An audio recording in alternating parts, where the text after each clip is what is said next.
What is up everyone, Manny here, welcome back to the channel, welcome back to the climbing gym. Recently I went through some footage and I discovered some of my recorded flash attempts, some more recorded flash attempts.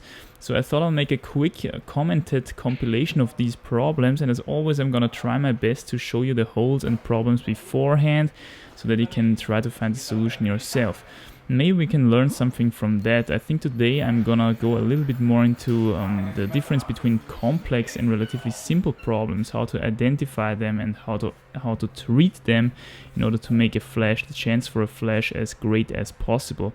So as you can see, we're starting here with this 7A plus problem, white holes through this big overhang here. Here we've got some pockets. As you can see, 3 holes on a very tiny space. So this is already going to tell you that there is probably some kind of complex stuff going on, different hole directionalities. Here again, 2 holes on a very tiny space, a foothold down there.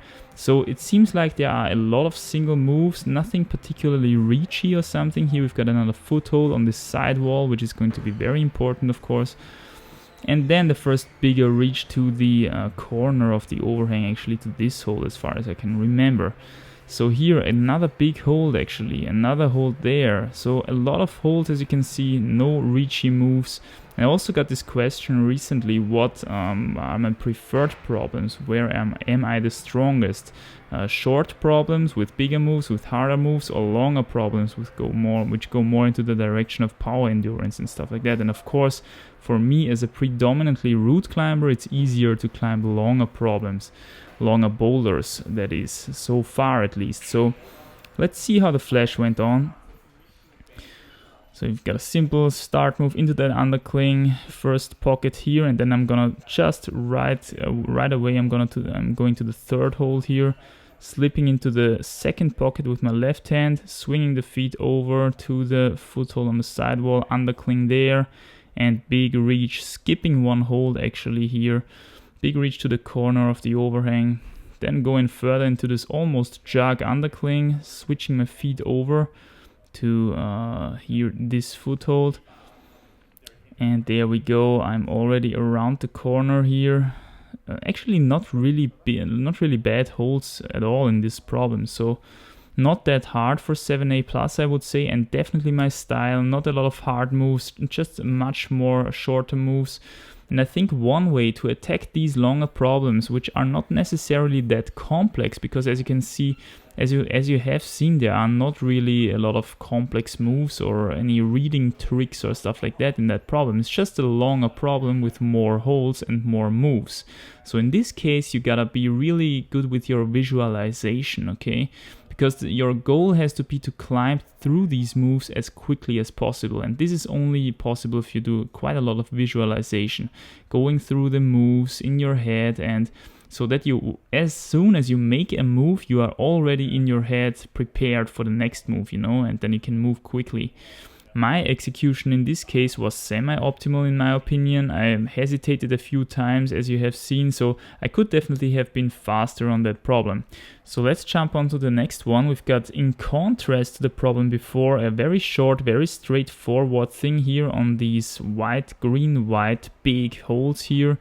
First reach here onto this slopey pinch. As you can see, not really a favorable hold, already a lot of grease on there. Second really big hold, big pinch, and maybe also some undercling action going on there. Another big slopey volume hold up there.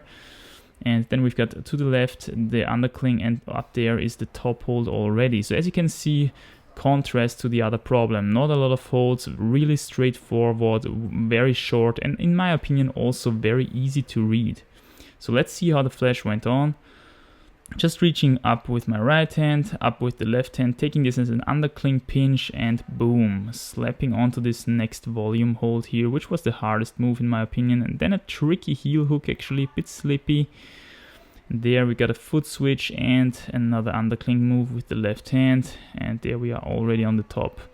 So here, yet again, not a lot of complexity, but in contrast to the first problem, we've got a shorter problem here, very straightforward, not a lot of holds, not a lot of moves, but therefore reachier, bumpier moves. So here, not a lot of visualization is necessary, but you should have access to your full power to stick those bumpy moves at the first go. And this was actually also not that hard. I think it was 60 plus, so a little bit easier than the first problem. Let's jump on to the next one. So here we've got this red hold 7A plus, as you can see. Here's the start hold. We've got quite a lot of starting footholds down there, and we've got this kind of pyramid volume, the big ring here, big ring volume there. A very interesting hold with a lot of possibilities. Little crimp here under the roof, and then this big, I don't know how I should call it, volume. Another big volume there, another big volume there, and finally the top hold at the top of the tunnel. So as you can see here, relatively straightforward, again a little bit longer than the problem before, but not a lot of complexity yet again in my opinion. So let's see how the flash went on. I just started relatively far to the left with my left foot on one of these starting footholds, and then pushed myself into this pyramid volume hold, and this was actually the most complex part of the boulder. And as you can see, I'm moving relatively carefully here so that I don't slip off these slopey, greasy holds. You gotta match this big ring here, and then we've got, I think, the move to this crimp below the roof. And then actually, yeah, a really nice move, stepping to the right hand onto the lower part of this ring and making this body strength move into the big volume, the first big volume of this volume chain. And then really nice dyno here.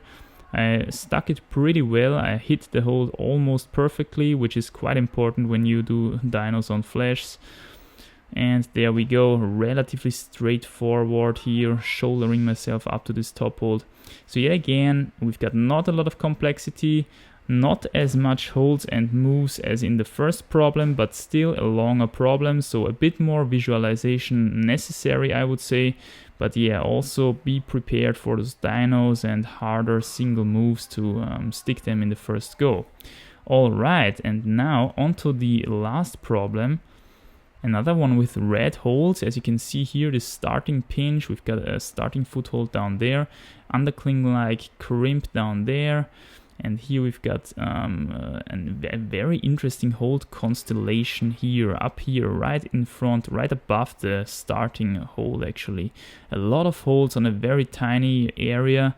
And as you can see here, relatively complexly shaped holds. I've got here an undercling like it looks like. Then we've got this rail on that volume, which can be touched on the side, but it also can be touched on the top. And it was also white from chalk on the side and on the top, and up there we've got the top hold.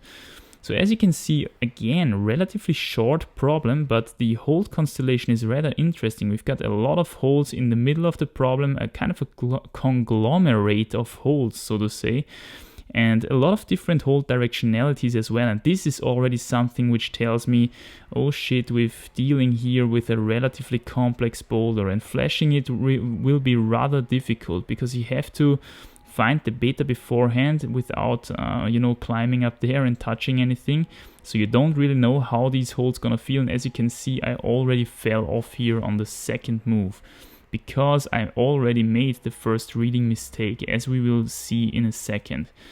So if you've got a lot of different holds on a tiny surface area with lots of different hold directionalities, this makes reading the problem, of course, very difficult.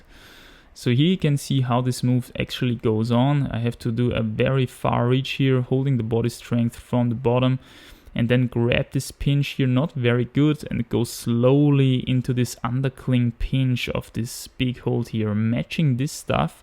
And then still I don't know, should I go with the left hand to this rail or with the right hand? With the left hand it's going to be a pretty harsh shoulder Gaston move, and as you can see I fell off here again, trying to grab the top of this hold, but that's not really good either. So I'm going for the Gaston solution again, and it feels possible this time. One more thing I tried was crossing over from this strange undercling onto the rail with the right hand to see if this hold is getting any better from this direction, but it turns out it's really bad from there, so I decided to stick with the Gaston and matching beta. But still super hard beta, and in fact I was not sure until the end if I got the right beta for this problem. As you can see, I'm managing to do it here, but then you've got still to turn around your left hand to undercling to make the last move to the top, and that's yet again really hard.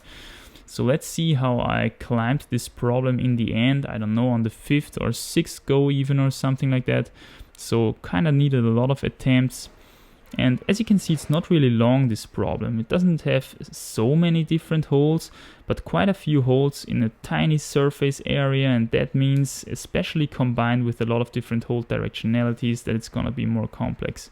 So as you can see, Gaston here matching at the top, turning the left hand around, super hard move, and last move to the top. Quite complex, quite, although short, and really hard for the grade in my opinion. So finally, here are some things to keep in mind and you should think about when you're approaching a problem for the first time and you would like to flash it. Is it a longer problem? Is it a shorter problem? Longer problems do not necessarily have to be more complex, whereas on the other hand, shorter problems can be very complex, depending all on the number of holes, the number of moves, the different hole directionalities. Are there strange conglomerates of holes, that are very hard to read?